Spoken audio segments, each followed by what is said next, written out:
အစိုးရမှစီစဉ်ဆောင်ရွက်တဲ့တိုးချိတ်နေမီစီပံကိန်းတစ်ခုအတွက်တင်ကြိုင်အောင်တစ်ခုအောင်ပြောင်းရွှေ့ပြီးတော့မြို့တည်တိဆောက်ကြမှာဖြစ်တဲ့ဖြင့်တင်ကြိုင်အောင်မဖြစ်မနေပြောင်းရပါတော့တယ်။တင်ကြိုင်ပြောင်းတဲ့နေ့ကတော်တော်ခြောက်ခြားစရာကောင်းလွန်လှပါတယ်။တစ်မျိုးလုံးမှာရှိသမျှခွေးတွေဟာဥကြငင်ကြတဲ့တော်တော်သွေးပြတ်စရာကောင်းလွန်လှပါတယ်။မိမိနဲ့ပြောင်းရွှေ့ရပေမဲ့မလိုက်ပဲကြံခဲ့တဲ့နာနာဘွားတွေလည်းကောင်းကောင်းကြံနိုင်သေးပါတယ်။ဒါတော့လူတွေမမြင်ရတဲ့အတွက်ဘယ်တိနိုင်မလဲပေါ့ဗျာ။တဖြည်းဖြည်းနဲ့လူနေအိမ်လေးတွေများလာကရက်ွက်တစ်ခုကဲဆိုတဖြည်းဖြည်းရောက်ရှိလာပါတော့တယ်။ငွေအင်အားတက်နိုင်သမျှသူကလည်းအိမ်ကိုခဏအတွင်းမှာပဲပြီးသွားကြပါတယ်။ငွေမတက်နိုင်တဲ့သူများကတော့အချိန်ကာလတစ်ခုအထိစောက်လုံနေရတဲ့ရက်ွက်ထဲကစပြီးနေကြတဲ့မိသားစုတွေမှာကိုငွေလိုင်းနဲ့မတ်ဆေးဆေးတို့မိသားစုလည်းပါဝင်ပါတယ်။ကိုငွေလိုင်းနဲ့မတ်ဆေးဆေးတို့မိသားစုကလေးကလည်းစီးပွားရေးကြက်တဲတဲ့အထက်ပါပါတယ်။အဲဒါကြောင့်မလို့သူတို့နေမဲ့အိမ်ကလေးကိုအပီးမစောင့်နိုင်ကြသေးပါဘူး။ဟုတ်ပါခင်ဗျကျွန်တော်တို့ရဲ့ channel ကနေပြီးတော့ပရိသတ်တွေအတွက်ဖြစ်ရမှန်ဇလံကောင်းများစွာကိုနေ့စဉ်တင်ဆက်ပေးနေရပဲဖြစ်ပါတယ်။ channel လေးကို like and subscribe မလုပ်ရသေးဘူးဆိုရင်တော့ကျွန်တော်တို့ရဲ့ channel လေးကို like and subscribe နှိပ်ခဲ့ပြီးတော့ဇလံသစ်များစွာကိုမလွတ်တမ်းခန်းစားနားဆင်နိုင်မှုအတွက်ပရိသတ်တို့ကဘေးနားက notification လေးကိုနှိပ်သွားကြဖို့အကြံပြုလိုက်ပါရစေခင်ဗျ။ကိုငွေလိုက်ညထမင်းစားရအောင်လို့လမ်းထဲကကလပ်ပဲခွေတတွဲလောက်တွားဝယ်ရလား။ကျမဒီမှာထမင်းအိုတန်းတန်းကြီးနေဖြစ်နေလို့တော့အေးတွားဝယ်လိုက်မယ်တတွဲပဲမလား။ဟုတ်တယ်တတွဲပဲဝယ်ခဲ့ကိုငွေလိုင်းကလည်းကလပ်ပဲခွေစာကလေးခွေသွားဝယ်တဲ့အချိန်ကနေပြီးတော့ညနေ6နာရီခွဲဆိုတော့မှောင်နေပြီပေါ့ဗျာလမ်းထိပ်မှာစောကစားနေကြတဲ့ကလေးတွေလည်းတွေ့ရရောဒီရက်ကွက်တစ်ကလေးကပျော်စရာတော့ကောင်းသားလို့ကိုငွေလိုင်းကလည်းစဉ်းစားနေမိပါတယ်အမကြီးကျွန်တော်ကလပ်ပဲခွေတတွဲလောက်ဟုတ်ကဲ့ရှင်ဟုတ်ကဲ့အမဒီမှာပတ်စံတင်ထားခဲ့မယ်နော်အေးရတယ်ထားခဲ့ကိုငွေလိုင်းကလည်းကလပ်ပဲခွေကထောက်ကလေးကိုရန်ကအိမ်ပြန်လာတော့လမ်းနာကတမပေခက်ပုတ်ပူလေးနာရောက်မှသူ့ရဲ့နောက်မှာခွေးနဲ့တကောင်ကအမီလေးရန်ကနဲ့လိုက်ပါလာပါရီဟဲ့ကောင်လေးမင်းငါနဲ့လိုက်နေခြင်းလို့လားခွေးလေးကလည်းလိုက်ချင်တဲ့အမူအရာနဲ့ပုတ်တီးပုတ်တက်လှုပ်ပြနေပါရီငကူကလေးကခွေးချစ်တက်တဲ့ကိုငွေလိုင်းကလည်းလာရဆိုလာခဲ့ကွာကိုငွေလိုင်းကလည်းခွေးကိုအိမ်ကိုခေါ်လာခဲ့တော့တလန်းလုံးနောက်မှထက်ကြမကွာလိုက်လာတဲ့ခွေးလေးကလည်းအိမ်ထဲဝင်မဲ့အပြူရုတ်တရက်ပျောက်သွားပါရီဟာခွေးလေးဘဲရောက်သွားတာလေဝင်လာခဲ့လေမရှိတော့ပါလားငါနဲ့မနေချင်လို့ဖြစ်မှာပါကိုငွေလိုက်အိမ်ထဲဝင်သေးပေနဲ့ဘာလုပ်နေရတော့မဟုတ်ပါဘူးမိမရေရော့ဒီမှာကလေးပဲခွေတော့ကိုငွေလိုက်ရေပတ်စံကအဆင်မပြေတော့ရှိတယ်လို့ပဲဖြစ်အောင်လို့နေတိုင်းစားတော့ကြတာပေါ့ရှင်အေးပေါ့ကွာငါလေးအလုပ်အခုထိမစင်းရသေးဘူးပယံလောက်ရတာပညာတော့ပါရဲ့အမေသူမရှိသေးတော့ထိုင်စားနေရတာပဲပေါ့ကွာကဲဒါဆိုရင်ယောက်ျားမိမကလေးပဲခွေလေးကိုခရမ်းချင်းတီလေးနဲ့မြုပ်သီးစိမ့်လေးနဲ့တုတ်ပြီးတော့စားကြမယ်နော်ကောင်းတာပေါ့ကွာလင်မယားတစ်ယောက်ကလည်းအိမ်အောင်တက်9နှစ်ကျော်လာပေမဲ့အခုထိသားသမီးမထွန်းကားသေးပါဘူးအိမ်ငါဘွားနဲ့ဟိုပြောင်းလိုက်ဒီပြောင်းလိုက်နဲ့ဘွားကိုရုံးကန်နေရပါတယ်ကိုငွေလိုင်းဒါကိုငွေလိုင်းတို့အိမ်မလားဟုတ်ပါတယ်ရှင်ဘာကိစ္စများလဲမသိဘူးကိုငွေလိုင်းကိုသွားနှိုးလိုက်ပါမယ်ဟုတ်ကဲ့ခင်ဗျကိုငွေလိုင်းထောင်းအိမ်ရှိမှာလူတစ်ယောက်ရောက်နေတယ်တော့ဘယ်လိုလဲမိမရဲ့အဲ့ဒါတော့ကျမလည်းမသိဘူးကိုငွေလိုင်းကလည်းအိမ်ယာတွေမှာထားလာကဟာကိုဘော့စိန်ကြီးပါလားပြောပါအောင်ဘာကိစ္စလဲဒီလိုကွာတတိယအခုတိုက်စားဖို့အတွက်အလုပ်လက်ခံထားတယ်အဲ့ဒါမင်းအလုပ်ဆင်းရတော့မှမလို့လာပြောတာကွာဟာဟုတ်လားဝမ်းသာစရာပဲဗျာဘယ်နည်းလောက်ဆင်းရမလဲကိုဘော့စိန်တပတ်ခါလောက်လာခဲ့ကွာငါ့အိမ်ကိုမင်းသိတယ်မဟုတ်လားသိပါတယ်လာခဲ့မယ်လေဘယ်လိုလဲဒီမှာနေရတာရောအဆင်ပြေတယ်မဟုတ်လားပြေပါတယ်ကိုဘော့စိန်ဟာဒီနေရာအတင်းကြိုင်ဟောင်းကြီးဆိုတော့ညဘက်တရေတွေပါ6တက်လားမ6ပါဘူးဗျာတင်းကြိုင်ပြောင်းရွှေ့သွားတော့တရေတစီတွေအကုန်ပါသွားမှာပေါ့ဒါလေးဟုတ်တာပဲအေးအဲ့ဒါဆိုရင်မင်းတပတ်ခါငါအိမ်ကိုလာခဲ့ဖို့မမေ့နဲ့နော်ဟုတ်ကဲ့ပါကိုဘစိန်ရေကျုပ်လာခဲ့ပါမယ်ဗျကိုဘစိန်ပြန်သွားတော့မှမျက်နှာတိတ်ပြီးတော့ထမင်းချမ်းကြော်လေးကိုမနေ့ညကကလပ်ပဲခွေထုံနဲ့ကြံသားလေးနဲ့ငပိရီဖြော်ကလေးနဲ့လေးမယားနှစ်ယောက်မနှက်စာစားကြပါတော့တယ်အလူခံမှာပြို့အလူခံမှာရက်ွက်အတွင်းအန်ဒီယကင်းပရိတ်ရွတ်ဖတ်ဖို့ရန်အလူခံပါရီခင်ဗျာရက်ွက်ထဲမှာလူ6ယောက်ဝန်းကျင်ခန့်လူတစုကလေးကိုငွေလိုင်းတို့ရဲ့အိမ်ရှိကိုအလူလာခံနေပါရီမိမကြီးအလူခံလာတယ်ကြားတယ်ယောက်ျားရဲ့သွားပြီးတော့လှူမလို့ဟုတ်ကဲ့ကျမ300လှူပြရစီရှင်ရပါတယ်ခင်ဗျာစေနာတရားထက်တန်လုံးစွာလှူရသောအကျိုးအားကြောင့်စိတ်ချမ်းသာခြင်းကိုယ်ချမ်းသာခြင်းနဲ့ပြည့်စုံနိုင်တယ်လို့ကြီးပွားတိုးတက်ကြပါစီဗျာမိမကြီးဘာလို့လှူလိုက်တာလဲကွာကျမလက်ထဲရှိတဲ့300လှူလိုက်တယ်ကောင်းပါလေလေတနေ့တော့လှူရတဲ့အကျိုးခံစားကြရမှာပါကွာနောက်နေ့တရားမှာတော့ပရိတ်တရားနာကြရပြီးတော့ ဆရာတော်ကြီးထံမှပရိတ်တဲ့ပရိတ်ချီတို့အားတရားလာနာသူအပေါင်းတို့အားပေးပါရီကိုအိမ်ကိုဝင်းအားလုံခြုံရန်ခြံစည်းရုပ်ကိုချီနှောင်ထားခိုင်းပါရီမဆေးဆေးကလည်းပရိတ်တဲ့ပရိတ်ချီတို့အားယူဆောင်လာပြီးတော့အိမ်ရှိဘုရားရှင်မှာတင်ထားလိုက်ပါရီမဆေးဆေးကတော့သူများတွေလိုမျိုးအိမ်ဝိုင်းအားမချီတော့ဘဲနဲ့အတိုင်းသာထားလိုက်မိပါရီမချီတော့ပါဘူးလေအိမ်မှာဘာမှမဖြစ်ပဲပေါ်ဆဆတွေးမိပြီးတော့ဒီအတိုင်းသာနေပါတော့တယ်နောက်နေ့မနက်မှာတော့ကိုငွေလိုက်အလုပ်သွားပြီးတော့လုံးနေတဲ့အချိန်အိမ်မှာတော့မဆေးဆေးတယောက်သာရှိနေပါရီဒီနေ့ယောက်ျားဖြစ်သူအလုပ်ကပြန်လာတဲ့အချိန်မှာတီးတဲ့အတွက်ရှိတဲ့ငွေကလေးကိုအတူအဆအသားစားလေးဝယ်ပြီးတော့ချက်ထားနှိမ့်လိုက်ပါရီမနက်7 နာရီထိုးတော့ကိုငွေလိုက်တို့ထမင်းစားနောက်မှပြန်လာပြီးတော့ထမင်းစားတော့ဟာမိမအသားတွေချက်ထားတာပါလားဟုတ်တယ်ယောက်ျားကြီးဒီနေ့တော့အလုပ်မှာပေးရမယ်ဆိုတော့တီးလို့အစားကောင်းကောင်းလေးစားချင်ရှာမှာပဲဆိုပြီးဝယ်ချက်ထားတာရပါတယ်ကွာငါအတွက်ဒါတွေမလိုပါဘူးတလုံးဖြစ်တယ်လို့စားလာတယ်သူပဲကွာဘယ်ဟုတ်ပါမလဲရှင်ယောက်ျားဖြစ်သူပြင်မှန်းတော့မိန်းမဖြစ်သူကဟင်းကောင်းကောင်းထမင်းကောင်းကောင်းချက်ပြီးသူတို့အတွက်အမောပြေဖို့ဖြည့်စည်းကြွေးရမှာကကျမတို့ရဲ့တောင်းဝင်ပဲလीရောမိန်းမအသားတွေထဲစားပါဟာငါ့ကိုညမနေနဲ့ဝါအောင်သာစားအင်းမစားပါလေပူရာလေးကိုညကြရှင်စားဖို့ခြံထားလိုက်မယ်လीမချမ်းပါနဲ့ကွာညကြဒိုးလင်မယားအတုတ်ကလေးပါလေးနဲ့စားကြတာပေါ့ထမင်းဝိုင်းကလေးကမကြဲပေမဲ့မြေတာတရားတွေနဲ့နှွေးထွေးနေပါလေကိုငွေလိုင်ကထမင်းစားပြီးတော့တအောင်နောင်ကအလုပ်ပြန်သွားပါလေညနေဆောင်တော့မက်ဆေးဆေးတယောက်ယောက်ျားဖြစ်သူအတွက်ခြံထားတဲ့အသားအတူစားတွေကိုပြန်ပြီးတော့နှွေးနေတော့ဘိုက်ကလေးနာလာတာနဲ့အိမ်သာသွားကတက်နေတော့ဟင်ဘာတယ်လေဒုက္ခပါပဲမိဖို့ချောင်းတွေကဘာတွေပြုတ်ကြတာပါလေမက်ဆေးဆေးအိမ်သာထဲမှာအပြေးလွှားဆင်းလာပြီးတော့မိဖို့ချောင်းနဲ့ကြည့်မိတော့အမလီကုန်ပါပြီဟာဘယ်နဲ့ဘယ်ကတလိပ်ဆန်တွေတောင်းကျမ်းသွားတာလေမဆေးဆေးကလည်းကြောင်နေခွေးတွေမှတ်ပြီးတော့တုတ်အားကင်ကလိုက်ရှာနေမိပါတယ်ခွေးတကောင်ကြောင်သမီးမှလည်းမတွေ့ရပါဘူးစိတ်ပေါက်နဲ့မောက်သွားတဲ့ဟင်းအိုအနာရောက်မျက်လုံးကလည်းဟင်းအိုမှောက်ကျသွားတဲ့နေရာကိုကြည့်မိတော့ဟင်ဖျားဒါဘာချေရကြီးလေနဲတော်ကြီးမဟုတ်ဘူးလူရဲ့လက်နှစ်ထွာလောက်တော့မှရှိလောက်တယ်ဒါတရိษံမဖြစ်နိုင်ဘူးမဆေးဆေးကလည်းတက်အံ့တော်ဖြစ်ကရေရော့လိုက်မိပါတယ်ဟင်းအိုကလည်းမှောက်သွားပြီဖြစ်တဲ့အတွက်ညစာအတွက်စားရန်လမ်းထိပ်ကိုလက်ဖက်ဝေရန်အိမ်မထွက်လာခဲ့ပါတော့တယ်အမကြီးညီမကိုလက်ဖက်300ဘူးလောက်ပေးပါဟုတ်ပြီညီမလေးဒါနဲ့ညီမလေးတို့ကအခုမှရောက်လာတဲ့လူတွေထင်တယ်ဟုတ်တယ်ရှင့်နည်းနည်းတော့ကြာပါပြီအခုညီလိုရင်ပြောနော်ရဲကွက်တွေသားချင်းပဲကူညီရတာပေါ့ဟုတ်ကဲ့အမကြီးကျေးဇူးပါရှင်မဆေးဆေးကလည်းလက်ဖက်ထုတ်ဝယ်ပြီးတော့ပြန်လာခဲ့ပါတယ်ညနေမိုးချုပ်ခါနီးတော့ကိုငွေလိုင်ကလည်းပြန်ရောက်လာပြီးဖြစ်ပါတယ်ဟာမိမဘယ်ကပြန်လာလဲလမ်းထိပ်သွားပြီးတော့လက်ဖက်ထုတ်ဝဲလာတာယောက်ျားရဲ့ညနေကဟေးအောင်မှောက်ကြလို့ဟုတ်လားဘာဖြစ်သွားသေးလဲမိမလူကဘာမှမဖြစ်ဘူးထူးဆန်းတာကဟေးအောင်မှောက်ကြသွားတော့ကျမကြည့်မိတာနှစ်ထွာလောက်ရှိတဲ့ခြေရာကြီးကိုတွေ့တယ်ယောက်ျားရဲ့ခွေးတို့ကြောင်တို့ခြေရာလေးမဟုတ်ဘူးကျမအထင်ဟိုတရေတွေဘာတွေများလားမဟုတ်တော့ပါဘူးမိမရဲ့ငါတို့ဒီမှာနေတာကလာချီနေပြီလေတခါမှတရေချောက်တာကမခံရဘူးလေအင်းမရှင်ပြောတာကလည်းဟုတ်နေတာပဲယောက်ျားရဲ့ရေချိုးတော့ပြီးရင်ထမင်းစားကြမယ်အေးမိမရေချိုးလိုက်အောင်မယ်ကွာကိုငွေလိုင်ကလည်းရေချိုးနေတော့မက်ဆီစီကလက်ဖက်တုပ်နေပါရီကိုငွေလိုင်ရေချိုးတော့စက်ပြတိုက်မှဖြစ်ပြီးစက်ပြခွဲအောင်အမောင်ထဲမှာစမ်းရှာတော့အမေကြီးဘာကြီးလဲဟာယောက်ျားဘာဖြစ်တာလဲမက်ဆီစီကလည်းယောက်ျားအတန်ကြားကပြေးလာခဲ့ပါရီဘာဖြစ်လို့လဲငါစက်ပြတိုက်မလို့စက်ပြဘူးရှာနေတော့အမွေးမြင်တွေနဲ့လက်ကြီးတစ်ခုကိုကင်လိုက်မိတာငါလက်မျိုးអော်လိုက်တာပဲဟင်ဟုတ်လားဒါဆိုမြန်ချိုးကျမစောင့်နေမယ်ကိုငွေလိုင်ကလည်းရေချိုးပြီးတော့ထမင်းစားကြပါတော့တယ်ယောက်ျားခုနကလက်ကြီးကိုမြင်လိုက်လားမြင်လိုက်တယ်ရုတ်တရက်ဆိုတော့လန့်သွားတာပဲကွာကျမပြောသလိုဒီအိမ်မှာနန္နာဘွားတွေများခိုကတ်နေလားမသိဘူးမပြောတတ်ဘူးလေရှိကျင်လဲရှိမှာပေါ့အခုတော့မှငါ့ကိုချောက်လို့လိုက်ပြီပဲဟာဟုတ်တယ်နော်ဒါဆိုရင်နန္နာဘွားတကောင်ကောင်တော့ရှိနေပြီထင်တယ်အိမ်ည9 နာရီထိုးတော့လင်မယားနှစ်ယောက်ကလည်းအိယာဝင်သွားကြပါရီည7 နာရီထိုးတော့ကိုဝေလိုင်ကညလက်ဖက်တုပ်တွေစားကောင်းကောင်းနဲ့စားလိုက်၍ဘိုက်ကနားလာပါရီအဲတော့ကြောင့်အိမ်သာတက်ရန်အိမ်ပေါ်မှဆင်းလာခဲ့ပါတော့ရီကိုဝေလိုင်အိမ်သာတက်နေတော့တယောက်ယောက်ကအိမ်သာတကားအားလာခောက်ပါရီ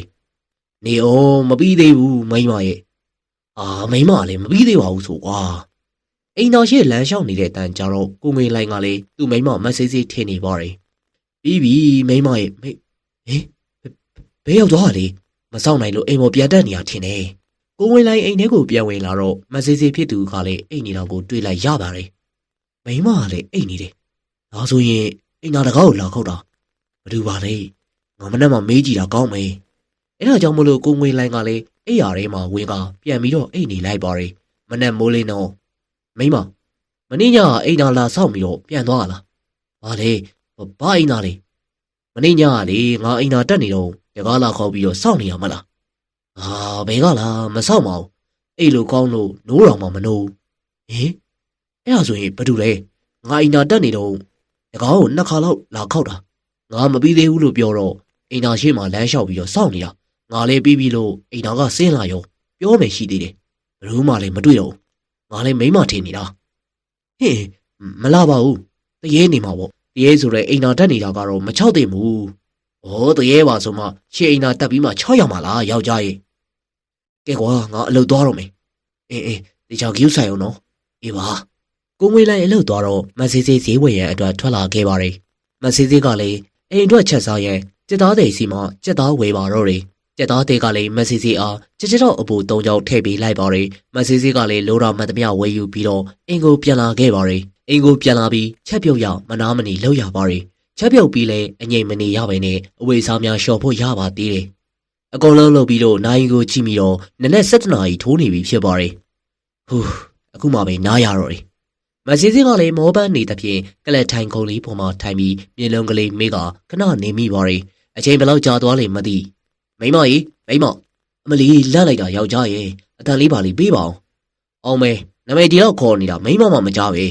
ဟုတ်လားမကြားမိဘူးခဏမေးရင်းနဲ့အိပ်ပျော်သွားတာကဲလာသမင်းစားကြမယ်စားပြီလားမပြီးသေးဘူးယောက်ျားဖြစ်သူလက်စင်းနေတော့ဟင်းခွက်များအားမီးဖို့တွေသွားယူဟုတ်တော့လာပါအောင်ယောက်ျားကြီးလာပါအောင်ဟင်ဘာဖြစ်တာလဲဒီမှာဟင်းတွေမရှိတော့ဘူးကျမကြက်သားတွေချက်ပြီးတော့တေချာတိန်းထားတာအခုမရှိတော့ဘူးဘယ်ရောက်သွားလဲမသိဘူးဘယ်ရောက်မှာလဲဟိုတရေပဲနေမှာပေါ့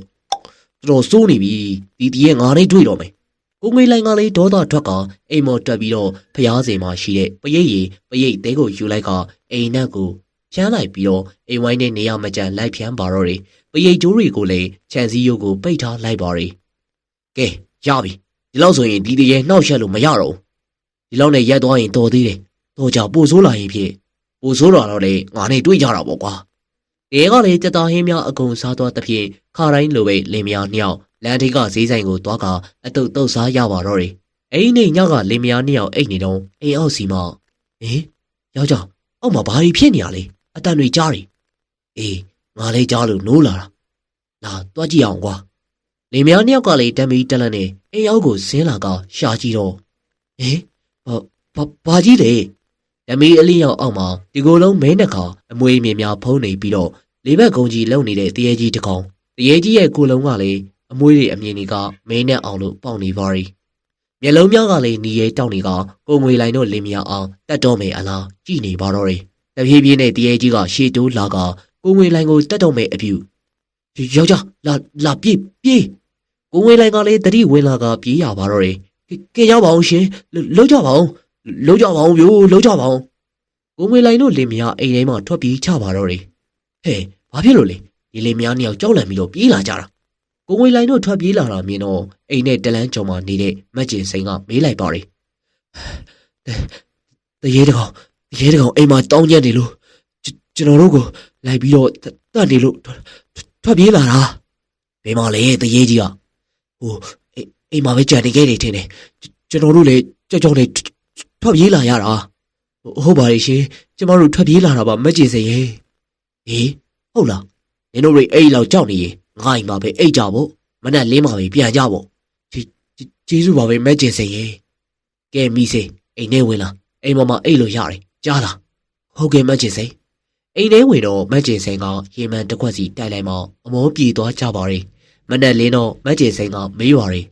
နင်တို့လင်မယားကိုဘယ်ကတရေလာပြီးတော့600ရတာလဲဟဲ့ကျမတို့လည်းမသိပါဘူးမက်ကျင်စိန်ရဲ့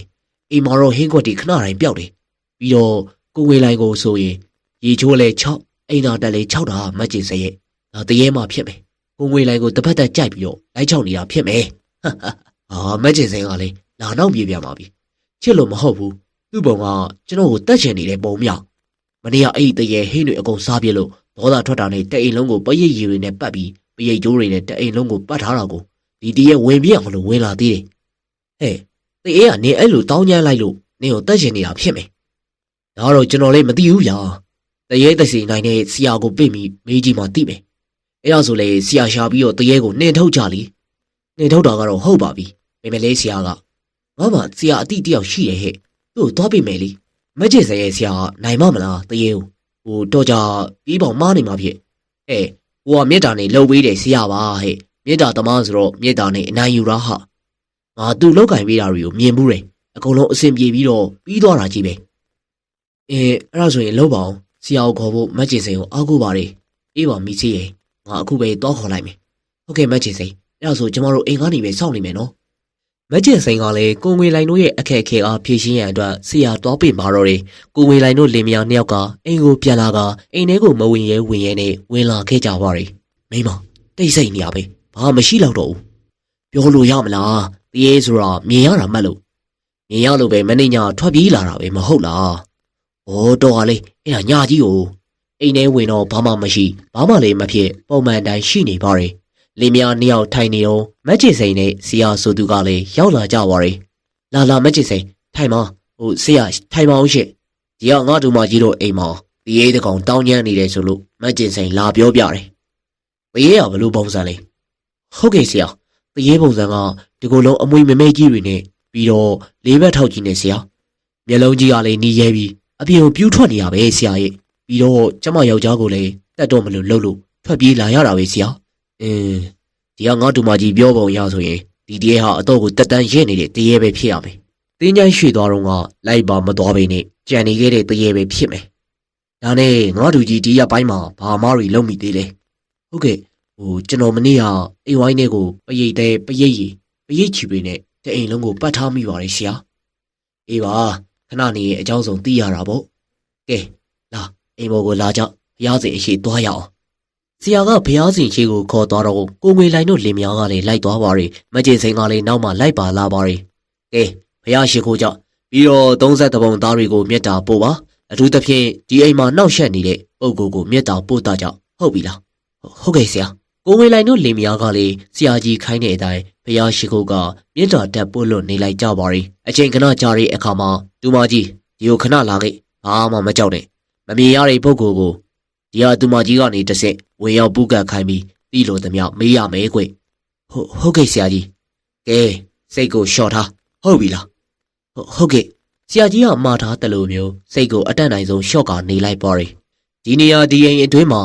နောက်ရက်နေသူမမြင်အပ်တဲ့ပုဂ္ဂိုလ်အားငါဆရာခေါ်ဆောင်လိုက်သည်မဆိုင်မတော့ဆရာရှေ့မောက်ကိုရောက်စေ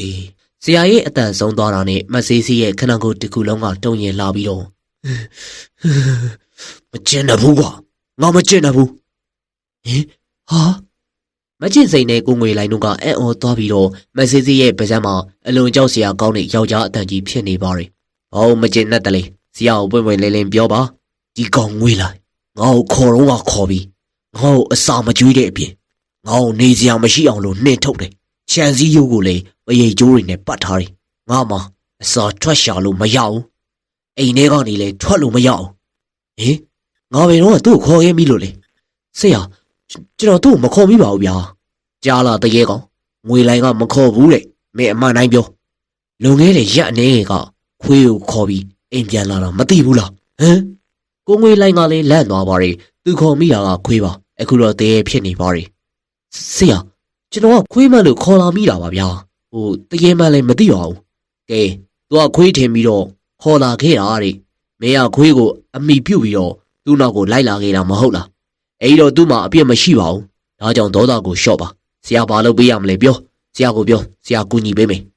ငါနေတဲ့နေရာကိုပြန်ပို့ပေးဟုတ်ပြီပြန်ပို့ပေးပါမယ်ဆရာအာမခံပါတယ်ဒီနေ့ပဲပြန်ပို့ပေးပါမယ်အခုတော့ဘယ်သူ့ကိုမှမနှောက်ယှက်ပိန်နဲ့ထွက်သွားပေးပါကွယ်ဆရာမြတ်တာရက်ခံပါတယ်မစင်းစင်းကလည်းတစ်ချက်တန်းကလဲကျသွားပါတော့တယ်ဆရာကလည်းတောက်တော်ကြီးနည်းနည်းနဲ့ပတ်လိုက်မှတတိရလာပါတယ်ကဲအခုတော့အားလုံးရှင်းသွားပါပြီနောက်ကိုငွေလိုင်ကလည်းညဘက်မှာလမ်းမှာတွေ့သည်မြောက်ရှောက်မခေါ်ရဘူးကွနာနာဘောကဆိုတော့ပုံစံမျိုးစုံနဲ့ကိုယ်ပံဝင်းချင်းမှာကျင်လည်နေကြတာကွပြီးတော့မောင်ငွေလိုင်ခေါ်ခဲ့တဲ့နေရာကိုမှတ်မိလားဟိုမှတ်မိပါတယ်ဆရာလမ်းထိပ်ကတမပင်ပူကလေးနားမှာတွေ့ခဲ့တာပါအေးအဲ့ဒါဆိုရင်မောင်ငွေလိုင်သူ့ကိုလိုက်ဖို့အတွက်ဂိုင်းတကိုင်းချိုးပြီးခေါ်သွားပြီးတော့မင်းနဲ့ကနဲ့ဘဝပုံချင်းမတူဘူး မင်းနေရမင်းနေခဲ့လို့ပြောကြားလားဟုတ်ကဲ့ဆရာကဲဆရာပြန်အောင်မေဘုရားတရားကိုသာအစဉ်အမြဲတတိတရားရှိနေကြလို့ဆရာမှားခြင်းနေဟုတ်ကဲ့ဆရာမကျင်စိန်ကလည်းသူပေးလာတဲ့ဆရာအောင်သူကိုယ်တိုင်ပြန်လေပြီးတော့လိုက်ဖို့လိုက်ပါရီကိုငွေလိုင်ကလည်းဆရာခိုင်းတယ်လို့မျိုးတစ်ကိုင်းတစ်ကိုင်းအားချိုးလိုက်ပြီးတော့ပြောလိုက်ပါရီကျွန်တော်မသိလို့ခေါ်လာမိတဲ့အတွက်ခမားနေတဲ့နေရာကိုကျွန်တော်ပြန်ပို့ပေးပါမယ်အဲ့ဒါကြောင့်မလို့ဒီတစ်ကိုင်းနဲ့အတူတူခိုကပ်ပြီးတော့လိုက်လာခဲ့ပါအဲ့လိုမျိုးပြောကတရေပါလာတဲ့တစ်ကိုင်းအောင်တမပင်ဘူးကလေးအနားကိုသွားကထားလိုက်ပြီးတော့ကဲခမားနေရာကိုကျွန်တော်ပြန်ပို့ပေးပြီကျုပ်တို့နဲ့ဘုံဘွားချင်းမတူတဲ့အတွက်ကျွန်တော်တို့ကိုထပ်ပြီးတော့မနှောက်ယှက်ပါနဲ့တော့အဲ့လိုပြောဆိုပြီးမှကိုငွေလိုင်ကလည်းအိမ်ကိုပြန်လာခဲ့ပါရီအိမ်ကိုရောက်ချင်းမဆေးဆေးကရှင်ကအိမ်ကိုတရေခေါ်လာတယ်ဟုတ်လားကိုငွေလိုင်မဟုတ်ပါဘူးကွာငါခေါ်လာတော့ကခွေးလေးပါပြီးမှတရေဖြစ်သွားတာငါပဲတက်တိုင်းပါလေမိမရဲ့နောက်တစ်ခါရှင်ဘာကောင်မှမခေါ်လာနဲ့ကြားလားပြီးတော့ကွာဘာကောင်မှမခေါ်တော့ကောင်မလေးတွေကိုသာခေါ်လာခဲ့တော့မယ်ဟင်ဒီအချိန်ကြီးမှတော့မှထချင်နေအောင်ကဲအနားရေးမိမရဖြည်းဖြည်းလောက်တာမဟုတ်ဘူးမဆေးဆေးကလည်းကိုငွေလိုင်ရဲ့ဘိုက်ခေါက်အောင်လိန်ဆွဲလိုက်ပါတော့တယ်ကိုငွေလိုင်ကလည်းအကောကောင်းလို့လိုက်လာတဲ့တရေကြီးကလည်းသူ့နေရာသူပြန်ရောက်သွားပြီဖြစ်တဲ့အတွက်ကိုငွေလိုင်တို့အိမ်လေးဟာလည်းအေးချမ်းသွားခဲ့ပြီဖြစ်ပါတယ်ဟုတ်ကဲ့ပါခင်ဗျဇလန်လေးကိုအစားကနေအဆုံးထိလိုက်ပါနာဆင်ပေးခဲ့ကြတဲ့ပရိသတ်တယောက်ချင်းတိုင်းကိုကျေးဇူးတင်ပါတယ်ပရိသတ်များတာယာချမ်းမြေ့တဲ့နေ့ရက်များစွာပိုင်ဆိုင်နိုင်ကြပါစေလို့ဆုမွန်ကောင်းများတောင်းပေးလိုက်ပါရခင်ဗျာ